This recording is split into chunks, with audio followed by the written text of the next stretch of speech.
Bonne nuit, que la bénédiction de Dieu le Père, de Dieu le Fils et de Dieu le Saint-Esprit soit avec toi et toute ta famille. Que Jésus-Christ soit devant nous, derrière nous, à notre droite et à notre gauche, et que le sang de Jésus couvre notre vie, notre famille. Dieu, que ta main soit sur toutes nos affaires. Nous prophétisons de nouveaux commencements, de nouvelles portes, et une grande santé dans chaque foyer, dans la vie de chaque personne.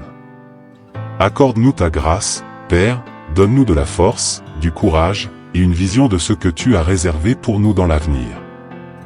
Nous te demandons, ô Dieu, d'annuler à cet instant toute parole maudite, toute programmation de l'enfer contre nous, contre notre maison et notre famille. Nous te prions, ô Dieu, de fortifier la personne qui est fatiguée, renouvelle ses forces, son courage, libère ton pouvoir sur sa vie, libère ton pouvoir sur sa maison au nom de Jésus. Je prie également, Père, pour que toute personne malade physiquement ou émotionnellement soit guérie maintenant. Par les blessures de Jésus, nous avons été guéris. Je commande à toute maladie, infection, douleur, plaie, inflammation, de se soumettre au nom de Jésus-Christ et à son pouvoir.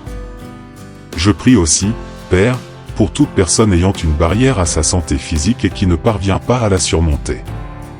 Seigneur, je prie pour que ces barrières soient brisées, pour que tu aides cette personne, mon Dieu, à retrouver une bonne santé, une santé où elle se sente bien. Je prie au nom de Jésus-Christ, Père, pour que tu brises les barrières qui empêchent cette personne d'avoir une santé complète, de se sentir bien dans son corps. Je demande ta bénédiction sur cette personne, au nom de Jésus-Christ. Que Dieu bénisse ta vie, que Dieu bénisse ta maison. Dieu m'a donné une parole que je veux partager avec toi. Il existe des limitations, des barrières dans notre vie que nous ne pouvons pas surmonter naturellement ou facilement. Cependant, nous devons comprendre que Dieu est celui qui nous aide à dépasser nos limites, à surmonter nos limitations. Tout dans la vie a ses défis. Parfois, il y a cette partie la plus résistante où vous essayez encore et encore, mais il semble que vous n'y arriverez jamais. Je vois des personnes à chaque instant qui cherchent à se dépasser, mais qui échouent parfois et se sentent frustrées de ne pas pouvoir surmonter une barrière.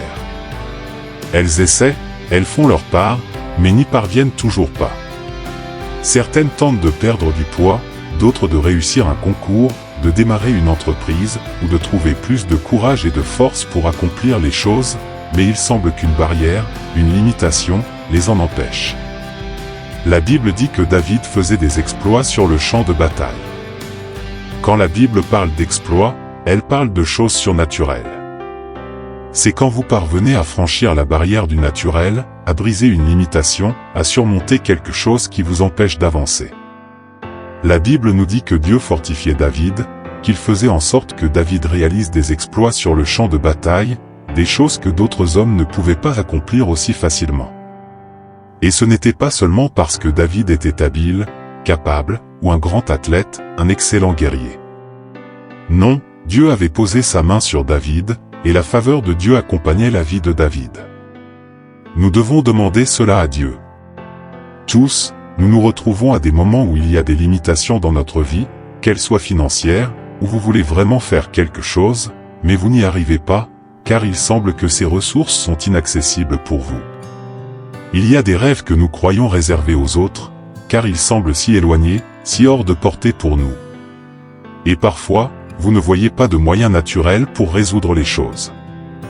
J'ai compris que Dieu a le pouvoir d'accélérer le temps. Dieu a le pouvoir de guérir, de libérer. Ce que vous n'arrivez pas à faire en des années, Dieu peut le réaliser en une seconde dans votre vie. C'est ce que j'ai compris de Dieu. Avec Dieu, les choses peuvent changer soudainement. Si vous regardez la vie de Joseph d'Égypte, vous verrez qu'il s'est couché en prisonnier, mais s'est réveillé en gouverneur. Il y a donc des changements brusques qui peuvent se produire avec la faveur de Dieu, y compris dans ces limitations que vous avez, que j'ai, que nous avons tous. Parfois, nous nous culpabilisons de ne pas avoir réussi quelque chose ou parce que quelque chose semble trop lointain, trop éloigné de nous. Mais Dieu est toujours avec nous pour nous aider à surmonter les défis. Dieu est avec nous pour nous aider à franchir ces barrières de limitation que nous avons tous, que nous affrontons tous. Je suis venu ici aujourd'hui pour prophétiser sur ta vie que ce que tu n'arrives pas à accomplir, Dieu peut le rendre possible. Alors tu te demandes comment je vais réussir à rendre cela possible. Regarde encore une fois la vie de David. Qui était David devant Dieu? David était un adorateur, un homme qui craignait Dieu, un homme qui avait un cœur. Si tu lis attentivement, tu verras que David avait un cœur très attentif à la voix de Dieu. Chaque fois que Dieu parlait à David, David s'humiliait devant Dieu, se rendait à sa voix. Il était disposé à obéir à Dieu. C'était un homme résolu quand Dieu lui parlait. Et c'est ainsi que nous devons être.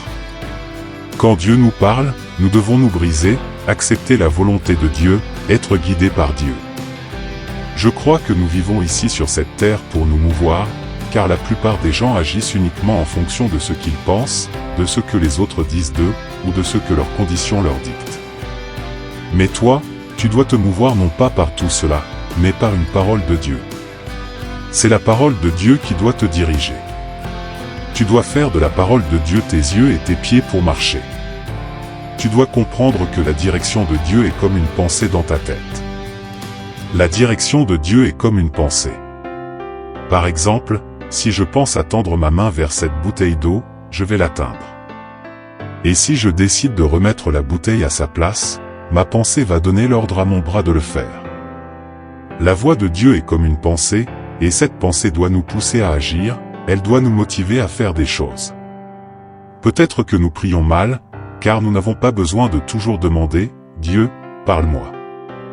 Il y a des choses que Dieu a déjà dites, et il ne dira rien de nouveau avant que nous ayons agi sur ce qu'il nous a déjà dit. Nous devons être davantage guidés par Dieu, nous devons nous abandonner plus à Dieu, nous abandonner plus aux directions de Dieu, aux réponses de Dieu pour notre vie, afin de ne pas rester perdus. Dieu ne veut pas que je sois perdu ou que tu sois perdu dans la vie. Dieu ne veut pas que nous nous sentions frustrés, découragés, déçus, en pensant toujours que nous ne pouvons pas, que c'est impossible pour nous, que c'est possible pour les autres mais pas pour nous.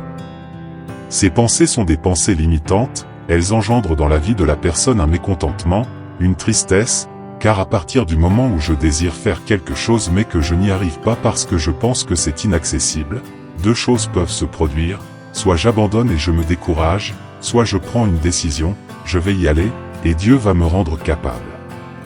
Je vais essayer avec l'aide de Dieu. Je vais trouver les outils, je vais trouver le chemin pour y parvenir. Rien n'est impossible pour Dieu. Alors pourquoi pensons-nous que les choses sont impossibles, inaccessibles, trop élevées, trop grandes, et que nous ne pouvons pas les atteindre? Ces pensées nous brisent, elles nous affaiblissent, elles nous poussent à reculer, elles conduisent beaucoup de gens à abandonner. C'est pourquoi tu as besoin d'un esprit disruptif, d'une mentalité disruptive, de commencer à penser différemment de ce que les autres pensent. C'est ainsi que tu vas conquérir ce que Dieu a pour ta vie. Je laisse cette parole dans ton cœur, au nom de Jésus-Christ. Et je sais que cette parole t'a parlé. Amen, cette parole t'a parlé. Je veux maintenant déclarer le psaume 91 sur toi. Je veux prier pour ta vie. Écris ici, Jésus guérit, écris-le dans les commentaires et partage cette prière. Je voudrais aussi te demander de liker cette prière, s'il te plaît, afin qu'elle atteigne plus de personnes. Et si tu n'es pas encore abonné à la chaîne, abonne-toi maintenant. Marchons ensemble au nom de Jésus. Laisse-moi déclarer le psaume 91, qui dit « Celui qui demeure sous l'abri du Très-Haut repose à l'ombre du ****, suite de la traduction en français, ****. Avec la grâce, la faveur et les bénédictions. Au nom de Jésus-Christ, je prie pour que chaque personne ici présente dans cette prière accomplisse des exploits au nom de Jésus. Tout ce que cette personne n'arrive pas à surmonter aujourd'hui, ce qu'elle n'arrive pas à changer, ce qui l'empêche d'avancer dans ce qu'elle désire tant, Seigneur, tu es le Dieu qui nous rend capables, le Dieu qui brise les limitations, le Dieu qui nous fait transcender.